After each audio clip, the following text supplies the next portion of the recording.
Hey, what up? It's the ManFUzed Podcast. I am Kay Lee, audio producer, sitting here with my co-host, Ben H.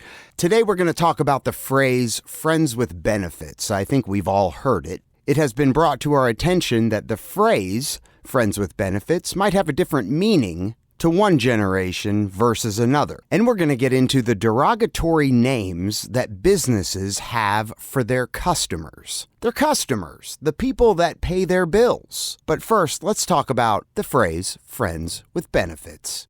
Doug, he hit us up. We thought he was asking for us for advice, but then turns out he was actually giving us advice. Yeah, so I didn't know if I could talk about him on the podcast and say his real name, so I came up with Charlie Brown. Well, I think it was me who said it. You said, tell me a movie character. Right. Yeah. And turns out he hit us back and said, did you choose Charlie Brown because I was black? Right, greatly offended. Yeah, you racist bastards is what he said.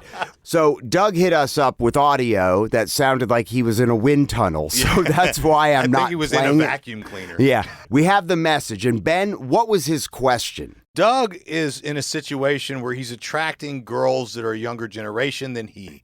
He was born in 1982. He's 40 years old. And he's attracting girls between 26 and 32. Now, these girls' definition of friends with benefits is different than his generation's definition of friends with benefits. To Doug, friends with benefits means we're going to be friends, we're going to hang out, and we also get to sleep together. We're going to do the deed. We're going to do what we do. We're going to have a good time, and then there's no strings attached. The girls that he's dating, or at least a girl that he's dating, not maybe all of the generation, but maybe it is a generational question. She wants to hook up. But afterwards. But she wants funds. She wants some type of monetary. She wants some greenbacks. Yeah. Some dead prez. Yeah. Selling it. Doug said in his poorly recorded audio, that he recognizes that that's just a whore. Yeah, he said that's an escort. Yeah, I mean, it's a prostitute, essentially. Yeah, I mean, it's an escort. She's looking for a sugar daddy. Yeah, she's looking for some compensation. She's fishing for a sugar daddy. She's going to give you a couple hits on the front end for free, see if you're going to get hooked. If you get hooked, she's charging for it. That is a generational gap, I think, because back in my day, Ben, when I hung out with a girl. Well, you're of Doug's generation. And I agree with Doug because from what I haven't been out in the friends with benefits world. I've been married for 10 years. Forever. So it seems like a lifetime. But when I was single, and I was never quick to call somebody my girlfriend. Right. But I had lots of friends. And some of these friends I would have slept with maybe once, maybe twice. Maybe it was an ongoing thing. And it's maybe a friends with benefits arrangement. Right. I guess if I had to describe what we were, you know, if someone asked, hey, is that your girlfriend? No. Just a way of saying, yeah, it's my friend with benefits. Right. This new generation's like, okay, well, the benefits for him is my puss. The benefits for me is not his penis. Right. It's his money. Right. Or maybe it's a combination of both. Maybe it's his peen and it's his cash. I mean, look, at the end of the day, it goes back to supply and demand. Okay. And you know, the male version is not particularly in high demand, but it is in high supply. Yeah. You know what I'm saying? There's a sausage party in this world. There's a lot of peen out there for you. Yeah. I mean, you know, you don't have to look far, hon. There is more peen than you could ever want in your life. And they're just willing to give it to you. That's right. Exactly. And so it's cheap. It's in high supply. It's in low demand. I mean...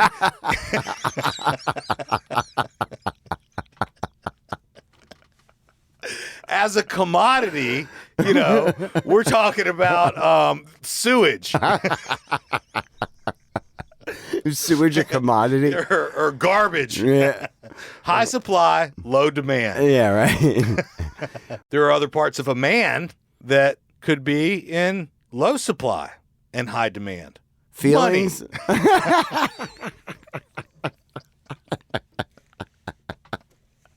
Right. So, Doug, you're going to have to make the decision. As a commodity, I think he feels a little undervalued. I think so, too. You know, I think that he's feeling like his stock, the stock of his worth, is much higher. I think he feels that his particular situation is higher demand, lower supply. Yeah, I mean... Whereas the female is in high demand and seemingly low supply. Right.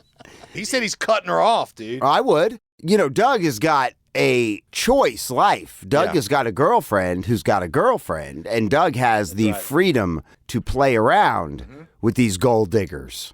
Good for you, Doug. Once again, good for you. Yeah, I mean, you know, look, at the end of the day... Did you get yours? It probably wasn't discussed on the front end that this is how it was going to end up. You almost have to have like a due diligence period in real estate terms. You know what I'm saying? Right. And it sounds like he's at the end of the due diligence period and he's backing out of the deal. Yeah. Well, his earnest money's not going hard. And neither is his peen anymore. Right. That's right. What's to say she wants some monetary compensation after their benefits session? I'd be like, you hungry? Yeah, you want something to drink? Let's go to Dairy Queen. You need some food? I got you a number one, baby. There's beef jerky in the pantry. Don't touch the Dr. Pepper. Yeah, that's right. Wash that meat down. Oh, God. Doug, I'm curious, what level of compensation? What's the amount she wants? Talking about she wants a rack? She want $500 right at the end of it? Yeah. Or is she wanting a 20 spot? Yeah, I mean, bro, maybe if you're not willing to at least kick her a 20, Doug, I mean, what's going on here? Because let me just say something. Your girlfriend, your wife, my wife, your wife, Ben. Right. We're all paying for it. You are paying for it anyway. Yeah. Well, who's to say that throwing her a 20 or even a 50, if it's good, fine. 20 or a 50. 50 if it's great. 20 if she gives you the dead fish. I don't know. I mean, I don't have any comment on what it's worth. I would like to know what she wants. Yeah. I think that's an interesting piece of information. Hey, look, man, some of these girls are out here making a lot of money. Well, yeah. A lot. They got to be fine. A lot of money. I mean, look at, what is it? What is that thing? OnlyFans. Mm-hmm. Girls are balling on OnlyFans. Yeah, some guys are too. Couples are. Hey, whatever, man. Whatever your grind is, whatever your hustle is. Inquiring minds want to know how much. How much? How much are we talking here? Yeah. Is she asking for a specific amount? Right.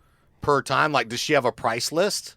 I wonder. Does she have a menu? A menu? A menu. Does she have a menu, Doug? Now, when I went to Thailand, how they enticed me into one of these clubs was they came out and said, here is our menu. Do you want to see pussy open bottle? Oh, my God. Do you want to see pussy smoke a cigarette? Oh, God. Do you want to see pussy do whatever? Wow. What's on her menu?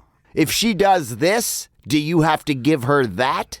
Or is it she just wants something? Well, I think Doug feels a little disenfranchised because by way of her asking for money, maybe he feels that she's not enjoying her time with him as much as his time with her. Maybe he thinks that she should be like, man, that was the best D I've ever had. Yeah, and she's just like, look, you know, if we're going to keep doing this, you know. But, you know, I mean, it's okay. It's fine. I'm down to keep going if you kick me some Benjamins. Maybe, but see, Doug's got a 42-year-old back, okay? Or a 40-year-old back. And maybe he's the dead fish. No. Maybe he's trying to beat it up like he's got a 25-year-old back. And so he feels like, hey, I'm putting in work here. Yeah. I mean, I'm making things happen. And she, on the other hand, is 26. Have you reached the point where in your life where your benefits are money? I don't know. She's getting her pleasure elsewhere. This is where she comes for money. We're just messing with you, but dude, more power to you. Just the fact that you're in this situation, hat off to you. I was never even close to being as focused or as successful in business when I was single I was so distracted just by everything. This point in time in my life and the types of moves that I'm trying to make and the things that I'm trying to do. Right, of course. I could not have that level of distraction in my life. And I'm not saying that it's wrong. I'm a very singularly focused person. It's very hard to get me to do multiple things because I'm focused on what I'm doing. You know what I'm saying? I have to be that way. I'm not a multitasker. I'm just saying for me, that would be a very difficult life if I was going to be in business like I am. Have a normal job, sure, whatever. You know what I mean? Just show up to work, go home. Who's going to be at my house tonight kind of a thing. Let's say you were in the same place right now, but you didn't have a wife and you didn't have kids. Yeah. Wouldn't having that type of friends with benefits agreement could be, not saying it would be, could that be less distracting because it's more of a cut and dry agreement? You know what benefit I'm getting. Yeah. You enjoy it, but you're also getting something that you need, which would be some cash. Yeah. But leave me the fuck alone. Once, twice a week, I'm getting laid. You're out. I'm focused. Yeah. Versus, yeah, I can see that. I don't know if everybody is searching for love. Searching for love in all the wrong places. That's the kind of person I am. You know, I search for love in everything. I'm a lover, not a fighter.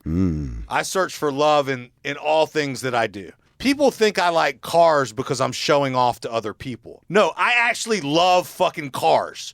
I love them. I love them. I don't give a shit what anybody thinks about my cars. You enjoy them. I like looking at it in the parking lot. I like taking pictures of it. I like sitting in it and looking at it. I like playing the music. I like hauling ass and fishtailing and shit. I love my cars. I love my cars and my truck. All the things that I do, I try to find love in everything. You know what I'm saying? And the sunglasses I choose. Everything I'm looking for love. So especially in an intimate sense, I've always been looking for that bigger attachment. Gotcha. You know what I'm saying? You're a lover. I'm a lover, man. So, you know, I'm a seeker. I'm a seeker of love. A seeker of truth. I seek love. I seek love in life. Let's get to loving. Yes, Doug. Be a seeker of love. Doug doesn't have to deal with this hoe. He already has a girl that he loves. This is just extra. Yeah, it's just sex. Yeah. Doug, you're the man. That is a good question, though. There is a definite divide between the friends with benefits definition between generations. Yes. I prefer our way, Doug, of agreeing to what that definition is. Too transactional. But I will take you to Dairy Queen. Yeah, but everybody's got money, you know? You can't be out here without money, some level of money. Everybody's got some money. So you mean anybody with any amount of money? They got some money. Is green light? Is that what you're telling me, babe? You know what I'm saying? Right. So check this out real quick. We all know that customers make a business, right? If you have a business and you have no customers, you've got no business. Right. But why is it that every business has a derogatory name for their customers associated with animals? For instance, when we go out to a place and we set the tent up, we would have listeners who are our customers, essentially, of a radio station, right? Yeah. That will drive all over Earth to score a set of movie passes. They will spend more money than the cost to get into a movie to come get free passes. Really? We call them prize pigs. I see what you're saying now. There are people do that? Oh, my God, dude. Prize pigs? Oh, dude. We would have people show up, the same people. We know they live 100 miles from here. No way. But they're coming out to try to win something. Always. Like, it's what they do. It's what they do. It's how they live their life. They're prize pigs. They're prize pigs. That's right. That's funny. If you are a truck driver, the girls that frequent truck stops, those are called lot lizards. I guess if you were in the Louisiana area, we would call them a swamp donkey. Swamp donkey. Right? Lot lizard's funny. Girls who hang around with mostly gay guys, they would call her a fruit fly. Oh, really? Yeah. That is funny. A rig pig is someone who spends months on an oil rig, then blows all of their money on cute waitresses when they come back. I love Our it. buddy Kyle Martin used to work on an oil rig. He used to be a rig pig? I don't know if he was a rig pig, but I guarantee he knows what a rig pig is. He knows what a rig pig is, yeah. A middle-aged man who develops a one-sided relationship with a wait staff at a bar or a restaurant. You see it everywhere you go. He's like a regular. Right. They call that a barnacle. For those unfamiliar, this is a very common phrase among casino employees, referencing the regulars who come up to the table looking to either stretch out what little money they have or get free drinks. Those are called casino fleas. Casino fleas. Wow. Right? Now, these are your customers. Right. These are the people that make your business what it is. What do they call the buffet people? Ooh, I don't know. Typically, an old retired person who moves to a warmer climate during winter, they call that a snowbird.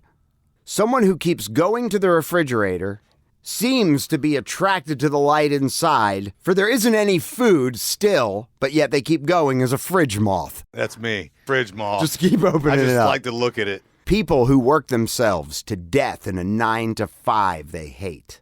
That's a wage slave. Mm-hmm. Chicks who hang around dance halls and rodeos, those are called buckle bunnies. If you've ever seen Yellowstone, I think they have a name for those rodeo girls. Oh, do they? Mm-hmm. Buckle bunnies? Yep. For gross people that go to nightclubs all the time, those are called club slugs. Yes. A club slug. I love club slugs. Me too. I'm a club slug. In Sweden, they call it something different. If a camera is pointed, they have to be in front of it. Yeah. They will shove you in front of a moving car. Right. So they are in front of the camera. That's funny. That's called a lens louse. That's funny. In Sweden. Here, they call it a camera hog. In Tallahassee, we call the girls from Sop Choppy dirt daubers. So what's a sop choppy? Sop Choppy's a town. Is that really what you call them? Sop Choppy dirt daubers. Dirt dauber an animal? Oh, yeah. Okay. Yeah. I didn't know. What's a dauber? A dirt dauber's like a bug that lives in the dirt. Yes, that makes sense. Man. Not that I don't love Sop Choppy, because I do love Sop Choppy. That's where we go, to the beach, south of Tallahassee. But deep in the woods of Sop Choppy, buddy, let me tell you, it gets neck. And there's some dirty girls out there? I don't know. Yeah, man. You meet them. You meet them waiting tables at the restaurants. Oh, the locals. Yeah, man. And they looking a little bit rough for 32, buddy. Right. Let me tell you something. They looking like I've been through it. They looking like a Hooters waitress. It's been a rough 32 years. You know what I'm saying? They're a Hooters waitress in a bad town. Yeah. You know what I'm talking about. I do know what you're talking about. And if you have any names for any of the patrons of your business, submit them to ManFUzed.com. I'd love to hear more. Think about how many professions and businesses there are. Hot girls in England are called fit birds. A fit bird. A fit bird. Well worth a squirt. Fit bird, well worth the squirt. A fit bird worthy of a squirt. She's well worth the squirt. Thanks for listening to the ManFUzed Podcast. Listen to us on all major podcast platforms, Apple, Spotify, Google, Amazon, wherever you get your podcasts. Join the show by texting or leaving a voice message at 770-744-5227 or hit us up at ManFUzed.com. You can support the show by buying the big guy a lap dance. Click on the link to make that contribution, or you can check out our ManFUzed gear and suit yourself up with some ManFUzed style clothes. We got pants, we got beanies, we got hats, we got t-shirts, hoodies, sweatshirts, coffee cups, stickers. Go check out the website, and if you like it, maybe buy it. Yeah, or buy someone you know that would enjoy. Yeah, if you like it. To be ManFUzed. Yeah, if you don't like it, don't buy it. Be ManFUzed.